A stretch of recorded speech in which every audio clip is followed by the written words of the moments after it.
Hello, Cara. Ike says hello. And Brutus, hello.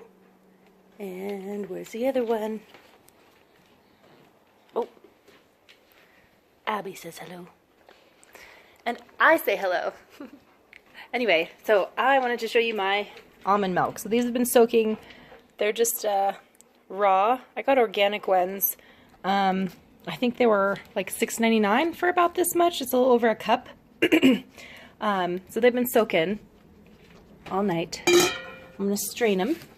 And you can kind of see the water already looks a little bit milky from all this stuff coming off of the almonds, whether it's dirt or I don't know what else is on almonds. Probably nothing that would hurt you, but just to keep it all as clean as possible. So these are kind of soaked and drained. Then they go in here. Mom, say hi to Cara. I'm sending her a video. Hi! Oh my goodness. I'm showing her how I do almond milk with one hand so they fall out. You're not supposed to eat that, Abby. She got it. She got it. She doesn't digest them very well, but I think she'll be all right. Okay. They're not poisonous. No, they're not. Good. Almonds are okay. They just probably will come out in half a form. They came in. How fun. Hey! Okay, then we're going to put water on top, fresh water. That was about a cup. I think I need a little bit more. We just did a test with our pH. Mom, tell us about our results of the pH of our tap water. Well, the pH of our tap water is a little bit acidic. We were a little surprised, and Crystal Geyser bottled water was pretty close to the same. Was it a little different, Kristen? It was just slightly more acidic. Okay, and then Kristen's spit was very interesting. It was... My saliva was very alkaline. Yes. Which I believe it's supposed to be. Yes. That's a good thing. So there we go. Clean water. So we were kind of surprised our tap water is not neutral, but interesting enough. We just used litmus paper. That's the extent of our science.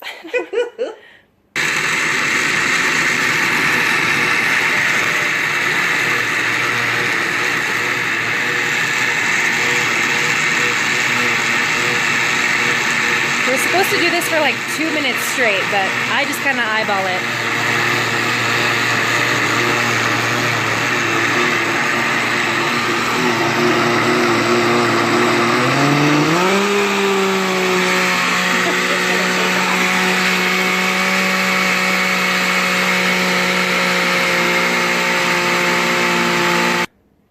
Okay, so you can see there's still chunks and a little bit of the outside bits of almonds in there, and that's okay. We're going to strain it all out. I used cheesecloth. This is what I picked up. I just found this at Whole Foods. You can get nut milk cloth, and that's reusable and washable. The cheesecloth kind of deteriorates after you use it once, so you throw it away, so it's kind of a waste. I've also used a metal sifter, and that seems to work, but everything you read says use cloth. It's better for the almonds or something. I don't know. So I'm using cheesecloth. Okay, I laid out the cheesecloth. It's just double folded over this 4-cup measuring cup. Mom, will you hold this so I don't spill? I shall. I'm inclined to spill things. Yes. Well. So, what I did the first And there's time the Battle-Born shirt, Nevada. I'm not wearing a bra. Oh, well. Cara will love that. I put a rubber band over this last time just to make sure it didn't all sink in there, but I think this is long enough. It'll be okay. So, we're just going to pour this mixture in here a little bit at a time. So, I don't know, I just put a little bit in there at a time. Then you can see as we lift this out, it's starting to leak. So there's the almond milk coming out. And then you kind of let it do its thing. This is the tedious part. This is what takes the most time. And I have clean hands, so then once it's going to help it along, you can kind of gently squeeze it out. It's like milking a cow. Yeah. You can see it all coming out the sides there. Let it go for a little bit. And then when it starts to look dry and pulpy, so then if you look at this from the top, you see it looks kind of pulpy and it's drying out a little bit more. So that should get a little bit more dried out, but then you just throw the pulp away. I haven't really figured out if we can reuse that pulp for anything. Maybe you can make flour out of it or something eventually. Try to be all reusable. So we're going to do that a few more times, and I'll show you how much it yields. Pause.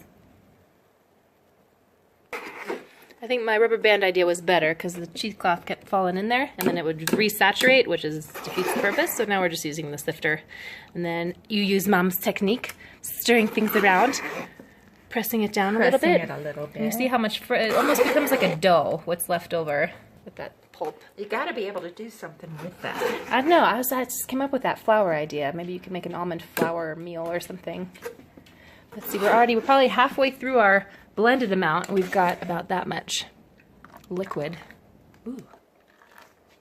And what I'm going to do is add just a little bit of vanilla. You could use whatever extract you want, or you could toss like a vanilla bean in there, and it just adds a little bit more flavor and it tastes a lot creamier. Then you could add honey. If you wanted to add a little sugar or something, you can. I'm avoiding all the sweeteners though, so just a little vanilla tasted good for me. Mom's going to be the ultimate taste tester. Again. Give me more, girl. She's ready for more. Gotta pour a little more in there. Yum. This is Jamie's Pampered Chef strainer.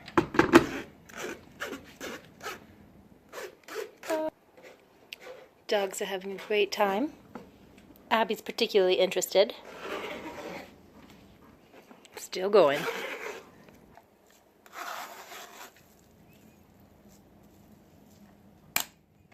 Milking cows, milking almonds.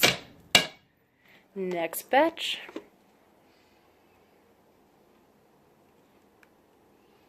Oh, I think we can get the rest of it in this one. I would say. Scoop that out, Mama. All right. Yeah. Perfect. And then another thing, it's kind of up to you if you want it more milkier and a little bit thicker. It takes less water, but then it'll be a little bit harder to manipulate this stuff and kind of drain it out. It might clog your blender up too. Because I don't like too watery almond milk. It's like drinking non-fat regular milk. But this is kind of a happy medium. And I've been drinking almond milk for a while now instead of dairy, so to me it's not any sort of difference. But people used to full-fat milk. It's going to be a little bit thin, I think. All right, that's as much as our patients could take. What are we at, about 2 cups? Almost 2 cups. Maybe 2 cups. So about a cup of almonds yields about 2 cups of almond milk. And messy hands. And messy hands, a little bit from all that squeezing. Now it's time for the taste test. So there's our pretty mixture. So there's not pulp left in there. What I'll do is I'll just cover this and leave this in the fridge like so. And then when I'm ready to use it, you got to kind of stir it up because it'll separate a little bit. But that'll last about a week in the fridge or so. I would give it a week. I wouldn't let it sit in there any longer before it goes bad. But there, we have no preservatives, no added nothing. And let's do, Mom is going to have a little taste test without anything else added to it. Soup.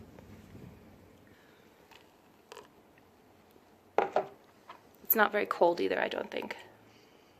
No, not cold, but that's good. It's got flavor to its own, right? It does, absolutely. Let's see. Pause.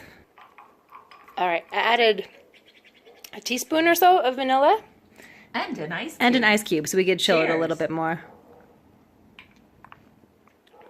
Oh, right, delightful. The vanilla makes it better. Makes a huge difference. I could drink this just for fun. Yeah, it just makes it creamier tasting. So I'd put this in smoothies, or I could eat this with cereal. I don't know, whatever else you wanted to add, whatever you'd normally add milk to, I would use this instead. If you're just going to drink a big glass of milk, I think that's a preference if you like this or not, but hey, to each their own. Slancha. Cheers to almond milk.